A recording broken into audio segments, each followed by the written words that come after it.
So, Peter, healing our fractured nation. Why did you even get into writing this new book and even focus on this topic like right now? That is a really great question. And the reason is I was deeply embedded in the Second Civil War myself. Our first Civil War from 1861 to 1865 was a all-hot Civil War. We had two different armies, the North Union and the Confederates, meeting on battlefields from as far south as South Carolina and as far north, I think, as almost as Washington, D.C., where 620,000 troops died and maybe another 100,000 civilians. And so when we compare this Civil War to that one, people go, well, that's just hyperbolic, Peter. We're not actually in a civil war. We're not actually on the battlefield. But we are. It's just a different type of civil war. It's a social civil war.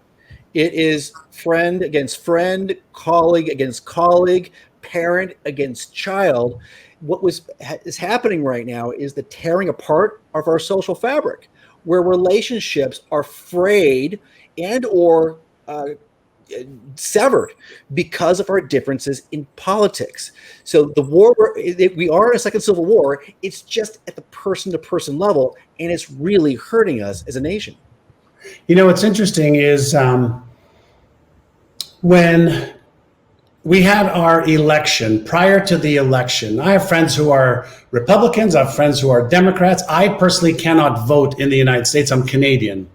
But I started to see fights going on between friends of mine that couldn't respect another point of view, but also from a neuroscience perspective, when somebody has a deeply ingrained belief and their own evidence for why they believe that, trying to convince them of something else is just, it just doesn't work. And then at the level of conviction, we will actually kill each other. And that's why people, maybe some cults will actually go to that length, or one political party or one country over another. When we have this tribal mentality of us versus them, we will kill our family. And it is a scary time, I think, unless we have some open dialogues. Like I said, most of the people that are watching and following me right now, by the way, I've got my camera over here, right? Hi, everyone. I've got my camera over here looking at the computer screen. Most everybody here knows that I don't bring this up too often, but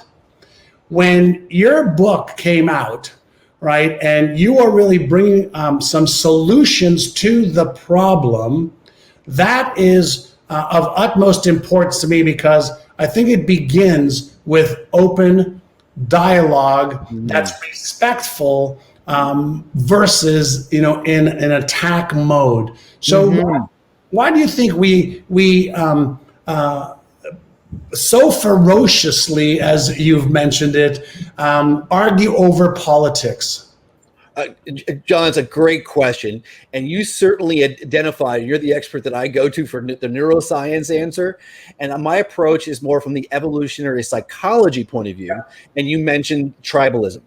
So 10,000 years ago, we were in tightly knit tribes of about 150 or 200 people. Yeah. And if my tribe, let's just say we were the yellow face, where I took paint and painted my face yellow, and you were of the green face tribe, and one day you kind of left your little camp and you were wandering in the forest, and I left my camp and I was wandering in the forest, and we came upon each other, we would immediately go into a fight or flight stance. We would raise our spears, we'd probably start yelling at each other, and either we would back off or we would actually go to blows. And so we're 10,000 years later, and both you and I, John, I'm sure go, Peter, well, I'm civilized. I've been to college. I'm an entrepreneur. I have completely evolved beyond my tribal psychology. No, you haven't. No, I haven't. So when we get into political discussions, first of all, I've been a part of and or witnessed hundreds of political discussions, and they really aren't discussions. Right. What they really are actually is, are you in my tribe or not? Are you displaying the same tribal badges that I have. In my case, it was a yellow face versus your green face. And if you are the same color face as I am, well, then you're my friend, and it's fine. But in my mind, if you start using the tribal badges, like the talking points of the wrong tribe, mentally, my mind goes into fight mode where I want to hurt you. Now, thankfully, we live in a much more civilized time. We've been enculturated not to hit our friends, hopefully, or want to kill them. But in our ancient lizard brain, that's the metaphor I use anyway, that amygdala, we are going nuts. Yeah, it really is fascinating to me. You know, as you mentioned, from an evolutionary psychology basis, it totally makes sense. As I was watching just the news last night, and I'm watching what's happening, in Afghanistan right now. So let's take the United States aside for one moment, and we see how fast. Okay, I'm not going to pick sides for this discussion, but how fast Taliban is taking over Afghanistan, and the Ghani or the Afghani people that don't resonate with that tribe are fleeing because they don't want to fight anymore. They've had 20, 30 years of fighting and tribalism at the level of, if you don't believe and follow what we believe and how we behave, then death is the consequence. Right. It's either imprisonment or death. And imprisonment, I don't mean behind bars, but I mean imprisonment of my beliefs versus yours. And so what are some of the ways, like I know what I do with friends of mine who have vastly different beliefs around whether it's COVID and vaccines that I do, and I won't share what my beliefs are right now, or the political situation of which president they like or don't like and why. What are a couple of things that we as humans, members of the same tribe called humanity, what is it that we can do to level up our own skill, intelligence, and communication? Like help, Peter. So first of all, let me comment briefly on Afghanistan from this point of view. What the Afghanis are worried about is a literal killing. So they are of different tribes, and they are fearful that the other tribe will literally kill them. Now, what's happening in our country is not a literal killing of people who are not our tribe, but a metaphorical killing.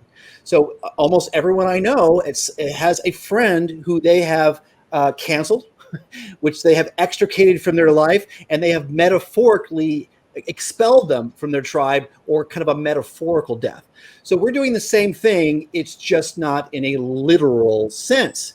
And what I've learned about human psychology is to identify a human flaw is oftentimes to neutralize it. So when we oftentimes recognize one of our human weaknesses, or kind of that inherent neural pathway, as soon as we acknowledge that we have that weakness, we can neutralize it.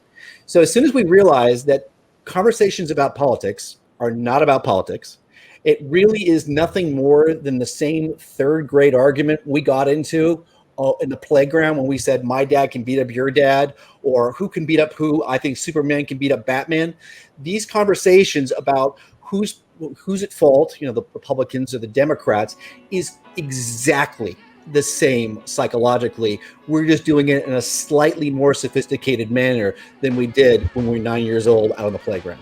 If you are more committed to national unity than partisanship, please check out my book, The Second Civil War, A Citizen's Guide to Healing Our Fractured Nation. My book will challenge you to improve your relationships with friends and family. Click the link in the description below.